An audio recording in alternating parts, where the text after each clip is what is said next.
Salut tout le monde, je suis bien content de vous retrouver pour cette nouvelle chronique et aujourd'hui on parle d'un sujet qui vous concerne, un sujet qui vous a déjà peut-être valu de nombreux débats. Ce soir on parle de FPS et je vais essayer de vous démontrer la puissance de l'œil humain. À combien de FPS doit-on faire tourner un jeu pour qu'il paraisse fluide? Si vous êtes sur console, la question ne se pose pas vraiment, on vous limite en général à une trentaine de FPS. Mais sur PC, vous avez déjà dû faire face à un incroyable dilemme entre beau graphisme et bonne fluidité. Mais au fait, le nombre d'images optimales par seconde, c'est tout simplement le nombre d'images qui est capable de voir l'œil, non? On en parle tout de suite, bienvenue dans Tout savoir en 5 minutes.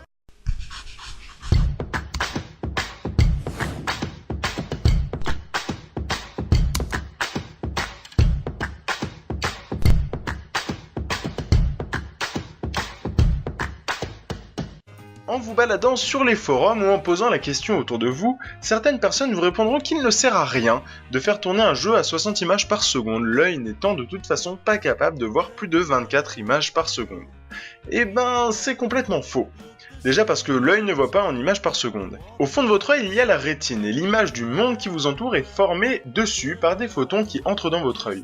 Le flux de photons étant continu, il y a en réalité une infinité d'images par seconde. Évidemment, c'est impossible à reproduire au cinéma ou dans un jeu vidéo, mais au fait, à partir de quel moment l'œil est-il trompé et perçoit-il un mouvement fluide ?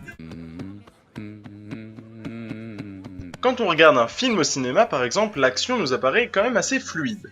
Cette illusion de fluidité est due à plusieurs choses, la première étant que votre œil est juste un capteur qui reçoit un signal lumineux, et que c'est en réalité votre cerveau qui fait une grande partie du boulot avec l'image que lui fournit votre œil. Le cerveau joue donc un rôle incroyable dans la vision, et on va faire quelques petites expériences ensemble pour se rendre compte de la puissance de cet incroyable organe. Désolé d'avance pour ceux qui écoutent en replay d'ailleurs. En fait, la rétine est composée de deux grands types de cellules, les cônes et les bâtonnets.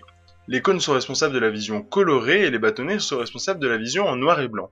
Les bâtonnets sont capables de fonctionner avec très peu de lumière, par contre les cônes ont quand même besoin d'un minimum de lumière pour fonctionner. Ce qui explique par exemple la vision en noir et blanc la nuit. En fait, sur votre œil, il y a une région très importante qu'on appelle la fovea, sur laquelle se trouvent la plupart des cônes et hors de laquelle on retrouve globalement presque que des bâtonnets. La fovea est la partie qui vous permet d'observer les détails, c'est aussi la quasi seule partie de votre œil du coup à pouvoir voir les couleurs.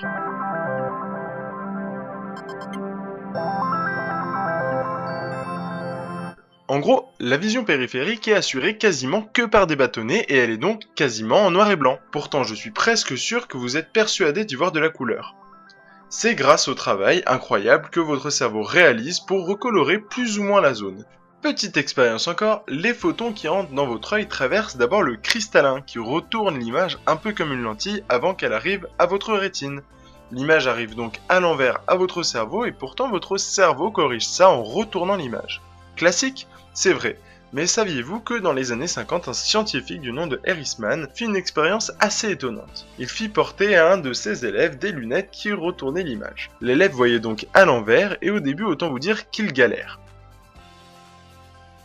Puis au fil des jours, son cerveau s'habitue et l'étudiant arrive de nouveau à faire du vélo, de l'escrime, bref. Son cerveau s'est habitué et a de nouveau retourné l'image, à tel point qu'au moment de retirer les lunettes, l'étudiant galère à nouveau pendant quelques minutes.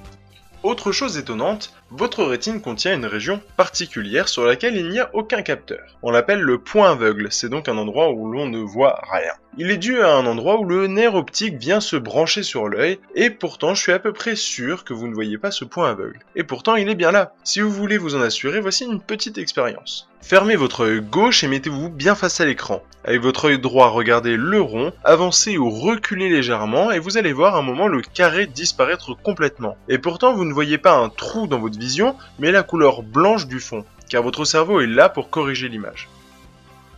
Encore une petite expérience, que voyez-vous ? Un cercle, et vous avez sans doute une impression de mouvement comme si le cercle tournait. Pourtant, on est bien d'accord, c'est juste des ronds qui clignotent à tour de rôle. Mais votre cerveau est là et comble les trous. Il vous donne une impression de mouvement alors que c'est flagrant que rien n'est en mouvement. C'est ce que l'on appelle l'effet phi ou l'incroyable capacité du cerveau à combler les vides, et c'est sûrement l'une des clés des mystères de la fluidité au cinéma. Un film étant finalement un enchaînement rapide d'images, cette capacité que votre cerveau a de combler les trous entre chaque image est vraiment utile pour l'illusion de fluidité. Bon, on ajoute maintenant un point central à cette image. Fixez-le, vous allez voir un point vert apparaître à l'emplacement du point manquant à chaque fois. Et pourtant, il n'y a absolument aucun point vert, que du rose et du gris. C'est un effet dû à ce que l'on appelle la persistance rétinienne. Sans rentrer dans les détails un peu chiants, ça veut dire que l'image reste entre guillemets imprimée sur votre rétine pendant un certain temps avant de disparaître. C'est exactement ce qui se passe en fait quand vous êtes ébloui par un flash. Une tache persiste sur votre œil pendant quelques secondes. C'est le phénomène qui apparaît et qui donne naissance à un flou quand on fixe quelque chose qui bouge vite. On estime que le temps de cette persistance rétinienne est environ d'1/25e de seconde. En gros, tout ce qui bouge apparaît flou. Ok, au cinéma, l'action nous apparaît fluide, mais l'est-elle au moins réellement? Bon, j'ai déjà plus ou moins répondu à la question, mais prenons une scène d'action au hasard dans un film. On met pause, que se passe-t-il? Eh bien, l'image nous apparaît floue.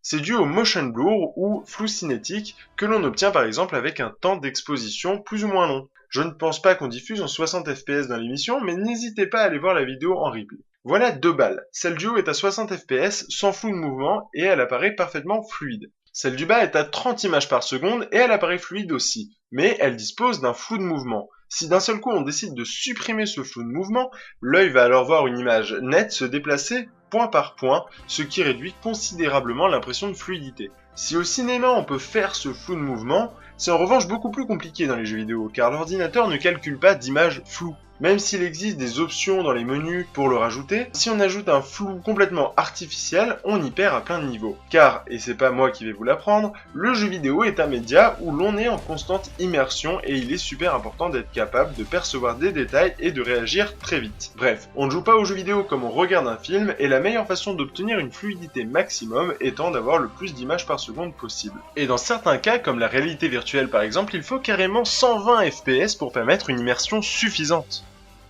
Regardez bien les deux vidéos. Êtes-vous capable de me dire quelle vidéo est à 30 et quelle vidéo est à 60 fps? Oui, parfaitement, car c'est visible. L'œil est un capteur biologique de prédateur, il est super vif, il est capable de voir bien plus de 24 ou même 60 images par seconde. Mais dans le jeu vidéo, il faut faire des compromis, car plus on calcule d'images à la seconde, plus on a besoin de ressources et de puissance qu'on ne retrouvera donc pas dans les graphismes. C'est d'ailleurs en fait à peu près pour les mêmes raisons qu'on a choisi 24 images par seconde dans les films à l'époque. Ce ratio semblait être capable de fournir une image assez fluide, tout en économisant un maximum de pellicule. Bref, rien à voir avec une soi-disant limite technique de l'œil humain qui poutre juste mais littéralement tous les capteurs dont on dispose. Sur ce, j'espère que cette chronique certes un peu longue vous aura plu et je vous dis à très bientôt pour une nouvelle chronique. Bye!